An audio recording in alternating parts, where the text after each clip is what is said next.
Hey guys, in this video we're going to go over how to send audio message on a Facebook dating.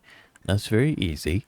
First, I want you to actually launch up the Facebook app on your phone and then go to the dating section. If you don't know where it is, okay, just make sure you're logged in and then come here and click on these three horizontal lines. It'll open up the menu and just go ahead and click on see more and open up the dating section. Okay, now once you're in the dating section, this is the matches section, right? This is where basically you'll find and see all the people you've matched with, and you just need to go ahead and select the match you want to send a voice message to by tapping on their profile or chat, okay? Now this will open up their conversation and you'll be able to see the chat history.